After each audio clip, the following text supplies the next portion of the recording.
J'ai lu le roman, j'avais 15 ans. Adolescent, j'ai lu tous les Rougon-Macquart, hein, j'ai plongé dedans. Et c'est vrai que La joie de vivre m'a particulièrement touché à 15 ans. J'ai dû y reconnaître quelque chose de très intime sur la névrose familiale, sur ce combat entre les pulsions de vie et les pulsions de mort. J'avais cru reconnaître des choses peut-être de ma famille, mais c'est tout de même c'est à la fois une prison et un cocon, quoi, la famille. Et on veut s'en échapper, on veut partir. Les personnages n'arrêtent pas de dire « je vais partir », comme les personnages de Tchekhov, hein, qui n'arrêtent pas de dire « à Moscou, je vais partir », et qui finalement ne peuvent pas partir. Alors par faiblesse de caractère, par lâcheté, par fatigue, mais aussi parce qu'ils trouvent leur compte dans cette espèce de petit théâtre qui est la famille, où chacun est lié comme ça. J'ai toujours associé, moi, ce roman La joie de vivre à une ambiance très anglo-saxonne, quand même. Hein. Donc je cherchais ça, quoi. J'avais des références, peut-être les Sœurs Brontë, ou certains films de François Truffaut, comme ça, très anglo-saxons, comme l'histoire d'Adèle H. Et j'étais vraiment dans cet univers-là, quoi. Et c'est ce qui me plaisait aussi, d'ailleurs, dans le roman de Zola, c'est que je le trouve pas très français, quoi. Alors, Dieu sait s'il y a un auteur très français, c'est quand même Émile Zola, alors que celui-là, justement, a quelque chose de nordique. Dans le travail d'adaptation, il fallait ramener le roman, qui fait tout de même 400 pages, à quelque chose de beaucoup plus resserré, quoi, hein. J'avais des envies dès le départ, c'était de faire presque un huis clos, hein, quelque chose de presque, oui, comme une pièce d'Ibsen ou de Tchekhov. Hein.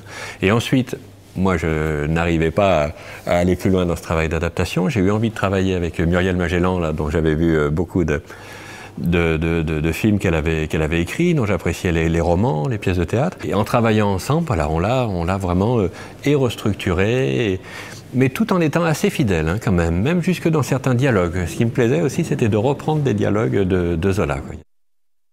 Le thème du film, c'est quand même la douleur, quoi, hein.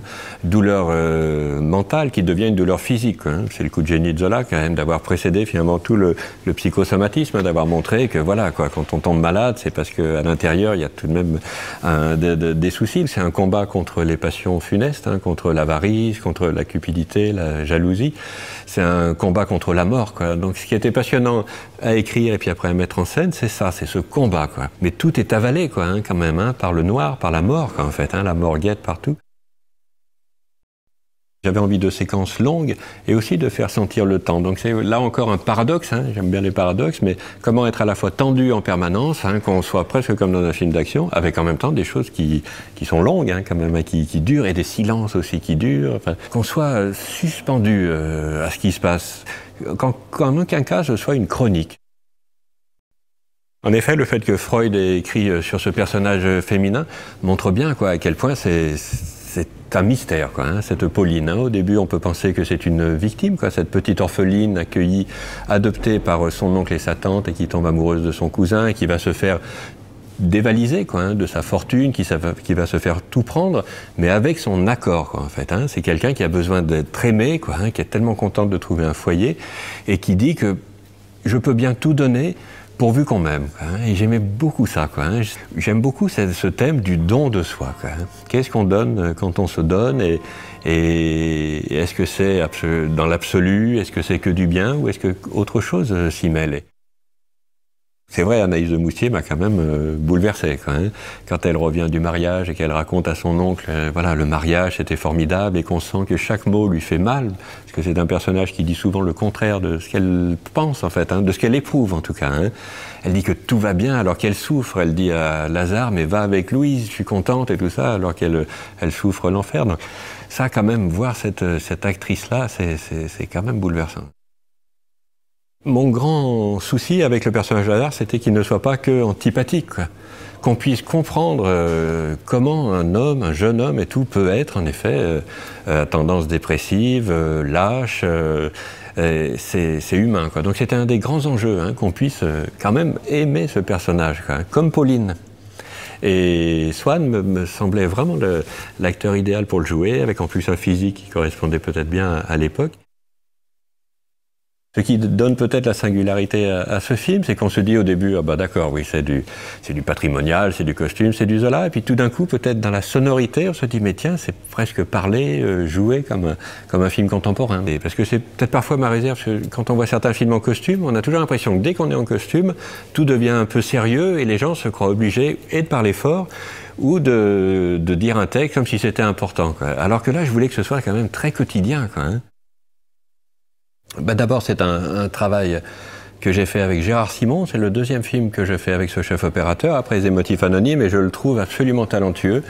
Et on a un certain goût commun, c'est vrai, hein, pour une photographie souvent dense. Hein, on le disait en plaisantant, mais voilà, qu'on avait envie, je sais pas, de la photo de Pale Rider, de Clint Eastwood, où on voit quasiment rien, ou du Parrain, quoi, du grand directeur de la photographie, Gordon Willis. Donc c'était assez audacieux. On savait qu'on allait faire un téléfilm, et est-ce qu'on pourrait faire justement, voilà, une photo quand même assez dense, assez inquiétante, hein, où on ne voit pas forcément tout.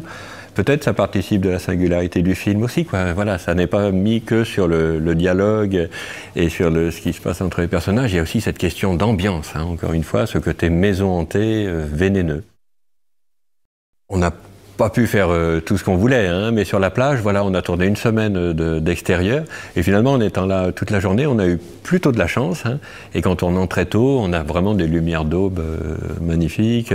Là, Gérard a vraiment, et moi j'avais envie aussi, il y a un travail sur la lumière naturelle, hein, là pour le coup, hein, et que cette beauté, quoi, des falaises de Dieppe, où Monet avait peint, hein, c'est beaucoup inspiré quand même, là aussi, même des cadrages de Monet, mais que ça saute aux yeux quand même, hein. On a commencé à 7 h le matin, quoi, pour avoir ces belles lumières. Alors j'avais complètement sous-estimé, hein, la difficulté de tourner au bord de la mer, avec une mer avec des marées, hein, quand même. Alors ça, j'avais complètement sous-estimé, hein, mais c'est très difficile, voilà, quand on n'a pas fini une scène et que la marée est là, il ne s'agit pas de dire, tiens, je ferais bien encore une prise ou encore un plan, quoi. Donc ça a donné une énergie au film, hein. Pendant longtemps, moi, je mettais relativement peu de musique dans les films, hein. J'ai toujours été très prudent avec la musique. Puis là, ça fait 2 films où il y en a davantage, là, Les Émotifs et celui-ci. Et c'est vrai qu'elle est partie intégrante, hein, du film, hein, à la fois du huis clos, des voix. Enfin, j'ai écrit ce film avec plein de musique en tête, et notamment les quatuors de Shostakovich, hein, qui sont très tourmentés, mais voilà, qui donnaient cette énergie justement, et ce côté grinçant. C'est vraiment ce que je recherchais. Et c'est la productrice Sophie Réville qui m'a fait rencontrer Stéphane Mouchat, là, que je ne connaissais pas, mais dont j'avais apprécié beaucoup de musique, notamment dans la série des Agatha Christie. Et dès qu'on s'est rencontrés, je lui ai dit mes références, le Shostakovich, et il se trouve qu'il est tchèque et tout ça, et je pense que cette origine slave, enfin de pays de l'Est et tout, pardon, a joué, quoi. Ça lui a plu, ce côté tourmenté, douloureux. Je voulais pas d'une musique qui sentimentalise un peu les choses, hein, c'est aussi une musique qui dit la pulsion, parce que c'est vrai que je parle beaucoup de la douleur, mais c'est aussi beaucoup sur la pulsion de vie, hein, quand même. Hein, mais voilà, de montrer la vie qui vient, quoi, dans la douleur quand même. J'ai eu un budget normal, autant que je puisse savoir, hein, de 2,5 millions d'euros, quoi, 25 jours de tournage, hein, ce qui est pas mal. Et là, pour le coup, jamais le sentiment de manquer, quoi, hein. J'ai quand même pu faire beaucoup de prises, hein, comme je fais toujours, et puis aller quand même au fond des choses. Je trouve ça formidable qu'à la télévision, voilà, on puisse quand même encore arriver à faire un sujet si personnel, sombre tout de même, hein, et ça avait été le cas sur Maman est folle, hein. Là, pour le coup, on avait essayé avec Sophie Réville de le faire pour le cinéma, et puis on s'était vu répondre une fin de non-recevoir, si j'ose dire, et on l'avait fait pour la télévision. Et pour moi, c'est jamais déchoir, quoi, hein, que de faire un film pour la télévision. C'est pas les films que j'ai fait pour la télévision, c'est pas des sous-films par rapport aux films que je fais pour le cinéma, quoi. C'est aussi important, ce sont des films, quoi, hein. Et c'est curieux, parce que finalement, je fais quand même peut-être les films les plus intimes à la télévision.